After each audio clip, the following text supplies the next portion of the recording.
We welcome in Bill Barnwell of ESPN, who I'm sure is very busy these days. And we're hoping that we don't get official Tom Brady news and you have to run and write 7,000 words about it. Bill, how are you? Hey, how's it going? It's crazy. It's just nuts. I gotta tell you. So yesterday, I mean, if just Kirk Cousins had signed an extension, that would have been an entire day's worth of work. But then Anthony Harris gets franchise tagged and now might be traded.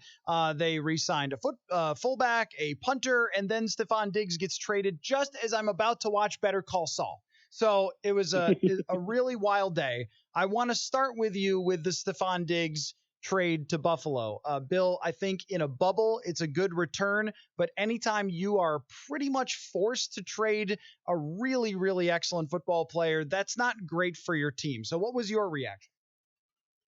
My reaction was if this was going to happen, which it seemed like for the better part of at least a year, if not 2 years now, it was on the verge of happening or it was rumored to be happening. I think this was the right time. I think you get an opportunity to replace Stefon Diggs in the draft if you're so inclined. This is a fantastic draft class, an incredibly deep draft class for wide receivers that you can possibly have, with two first rounders, two third rounders. They can trade down if they want to. They should be able to get at least one receiver who can hopefully step into their rotation behind Adam Thielen. You mentioned the CJ Ham signing. This is a place where now they can transition to using more 12 personnel, more 22 personnel, and get bigger players on the field and not need that second wideout quite as frequently. I think it aligns with what they want to do on offense. And obviously, losing Stefon Diggs, not ideal. I mean, he's a great player. I think you want to try and make him work within your organization, but it sort of felt like a fresh start might be good for both sides. Can he win in Buffalo? I know that they were a playoff team last year, but he goes from Kirk Cousins to Josh Allen as his quarterback, and Josh Allen has more accuracy issues than a lot of quarterbacks in this league. Like, what is he walking into there? Certainly, he gets to be the number one, so great, box checked. But the type of situation, is it going to be as roses and green grass as maybe he thinks it's going to be?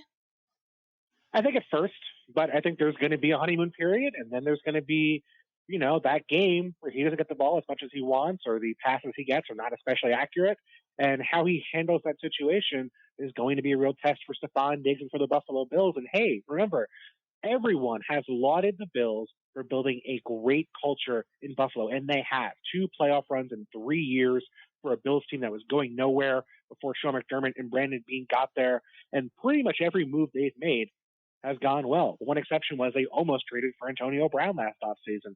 Ended up getting John Brown, Cole Beasley. Their offense looked very good. Now, you ask Stephon Diggs, obviously it's a huge talent upgrade, but is he going to upset that culture? And if the Bills do struggle, even if it's not Stephon Diggs' fault, is he going to be the one who gets blamed for the Bills not having as good of a season in 2020 as they had in 2019? This is always a tough one for me, Bill, when people ask me about Diggs and the culture issue and whether he's a good teammate, because teammates, they love playing with Stefon Diggs because of his competitiveness and the effort that he brings.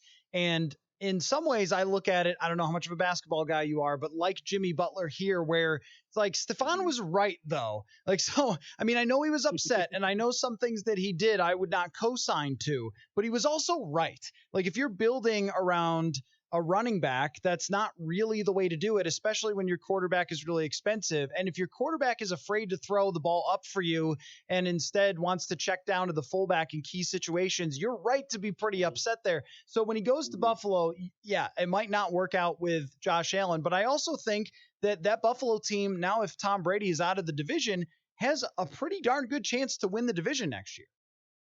Yeah, absolutely. And I think, I think Stefon's going to grow up to some extent. I mean, obviously, he's going to give the people there an opportunity to prove themselves to him. I think that, he's going to be, a rational person. And I think at the end of the day, I mean, this is a player who is set financially, who does not have to prove himself, who wants to get the ball a ton. But every receiver wants to get the ball a ton. Every receiver, even every good receiver, has that in them where, hey, I want to get the ball in every key situation. I want to make plays, not just for me, for myself, but also for the good of my football team, because I'm going to do a better job of marching the ball downfield than checking the ball down to that fullback. So, I think we're going to have to see how that balance works. I think it's going to be a situation where, we might see some blowups here and there, but can Sean McDermott do a better job of managing those blowups and sort of, normalizing them and making it be part of a winning situation as opposed to sort of, denormalizing them and making them seem like it's a big problem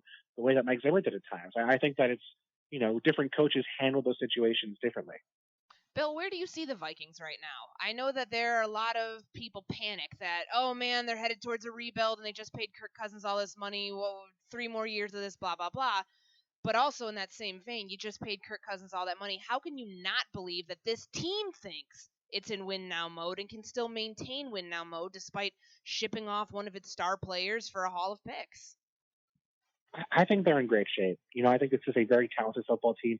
Still work to do, of course, along the line of scrimmage on both sides of the football, on the offensive line, on the defensive line in terms of what happens with Everson Griffin. Of course, in the secondary, they have to, rebuild a cornerback. Their cornerbacks were terrible last year, and they were still a 10-win team. They still made it to the divisional round of the NFC playoffs, still beat the Saints in New Orleans. It looked like they were a juggernaut heading into the playoffs. I mean, this is a team that was so good on offense for chunks of the year, was so good in terms of creating pressure when they needed to in those playoff games before the sort of second half of that Niners game. I mean, it is a team where the top level talent is so good that if they stay healthy and they're productive, they are a Super Bowl contender to me. But having all those guys stay healthy and stay productive is tough. So I think that this trade of Stefon Diggs could add some valuable depth to those holes in the roster. So you don't have to rely on, say, Andrew Sendejo coming back to play a meaningful role in the slot in the postseason. They can use those 5 early picks to add meaningful players to this roster. Well, when those injuries do happen, the Vikings could have a better shot of competing with the guys they have as backups and third stringers. See, I look at it, Bill, much more like 2021 would be the year that they would be able to be back to being legitimate contenders if they hit on some of these draft picks. Because, well, it is nice to be able to draft, say, 2 cornerbacks to add to your completely empty stable. Asking those players to step in right away and be great is a pretty tough task. And I think history shows us that the 22nd and 25th pick, even recent Vikings history, oh yeah, Laquan Treadwell will just take over that role as right. And hey, Mike Hughes, he's our next cornerback, and those guys so far have not worked out when they were supposed to step in right away and be able to fill in. So that's my biggest question, because I'm looking at this much more like when Kirk Cousins has had weapons taken away, that he is not as good. The 2017 season is a good example of that. They didn't protect him as well. Deshaun Jackson left, Pierre Garçon left, and all of a sudden he's a 7-9 quarterback. I tend to lean more toward that for their 2020 season unless there's something else big coming. That makes sense. I mean, the only thing I would say is that I'm not sure, even if you get your average first-round pick rookie cornerback, even if you get Mike Hughes from his rookie season before he got hurt, I think that's a step better than what we saw from Xavier Rhodes last year, what we might have seen from Trey Waynes at times last year, or the general cornerback play they had last year. I think that, those guys could be better than what we saw in some places last season. And outside of wide receiver, I mean, I don't think, or cornerback, you don't have to necessarily have those guys step in as day one starters. It might just be them developing into roles as the season goes on. And, there are still a lot of reasonably young players on this roster who you might expect to get better. Garrett Bradbury, I would expect to be better in year 2 than he was in year 1. Brian O'Neill, when healthy, I would expect to be better in year 3 than in year 2. Irv Smith should play a bigger role in year 2 than year 1. So I think the hope is that, even though I agree with your point that you can't rely on those guys to be instant impact players, you'd hope that some of the young players that were breaking through would improve, and then the guys who were drafted this year might be good in ancillary roles or rotation roles and not have to be the primary focus at their respective position. So we talked about one receiver trade. I'd like to get your take, just because my brain still can't fathom what's going on in Houston right now. I guess maybe one way to look at this is what an experienced general manager, somebody who isn't splitting his time between coaching and being a general manager. It's how you do business.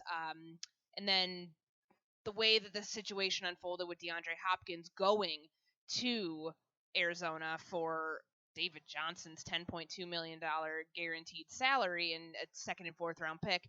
Can you rationalize it at all? Can you try to make me feel like I'm not crazy? Because I honestly feel crazy talking about this, and I just don't understand it. You don't think this is a win for the Texans? No. You don't think this is a clear great move for the Texans? Here, if I'm going to rationalize it, here is how I'm going to rationalize it. And I feel very stupid even trying to do this, but I'm going to try it here. You would figure this is the best draft for wide receivers maybe in the last 15 years. That is the reputation and the depth with which this draft class has coming out. So you'd figure it's going to be a deep class for receivers. You can use one of the picks here. I think they have 2 2s now and 1 3. Use one of those picks to draft a player who, in the long run, is going to figure in as part of your replacement for DeAndre Hopkins. Hopkins had been reportedly requesting a new contract with 3 years to go before free agency. That is tough to pull off. Julio Jones tried to do it, ended up getting a deal with 2 years to go before free agency. Maybe they would have done it. I think it's hard to say, but if you don't think DeAndre Hopkins is a player who's going to age well and you want to get ahead of trading him, I think maybe you look towards making that trade. Now, granted, the other side of this in terms of compensation, in terms of picking up David Johnson's underwater contract is terrible, and there's no way to possibly justify it. I can't even pretend to play devil's advocate there. But Bill O'Brien is someone who came up under Bill Belichick, and Bill Belichick historically has been very comfortable trading wide receivers when their price tag has been more than he's comfortable paying. It happened with Terry Glenn when he first got there. It happened with Deion Branch, and it happened with Randy Moss. When they were not useful to him, Bill Belichick traded them. I think the problem is Bill O'Brien traded a guy who is still incredibly useful in DeAndre Hopkins. How did he not get a first-round pick, though? That's what I'm really confused by. I don't get it. That's the thing. Right. Like if you're the Bills and you're making that offer they just made for Stefon Diggs, which I think is reasonable. I think it was a win-win trade for both sides in terms of what they needed, where they are in their different roster constructions. Wouldn't you be comfortable making that same offer for DeAndre Hopkins? You'd think. I can't believe that they didn't get more. I mean, getting a running back is just hilarious. It's just getting a running back. A running back coming off injury. Coming off injury, who has not been good in 2 years, who has $13 million guaranteed over the next 2 years, who honestly I thought the Cardinals were going to have to package a 3rd or 4th round pick just to get his salary off their roster. It wouldn't make any sense if it was a good running back. Incredible. If it had been a great running back, it wouldn't make sense. Right. If it had been Ezekiel Elliott, I would be like, okay, well, that's a bad trade, but at least it's trading a star for a star. And Bill O'Brien just doesn't know how positional scarcity works. The example I gave in my column was, it's like, someone offered you $1,000 for your VHS copy of Mr. Deeds, and then Steve Kahn had the audacity to try and swap 4th round picks as part of the trade, and Bill O'Brien agreed to it. It's incredible. It is the. I'll tell you what. I mean, you guys are on the internet. You deal with trolls. You deal with contrarian people. I did the same thing.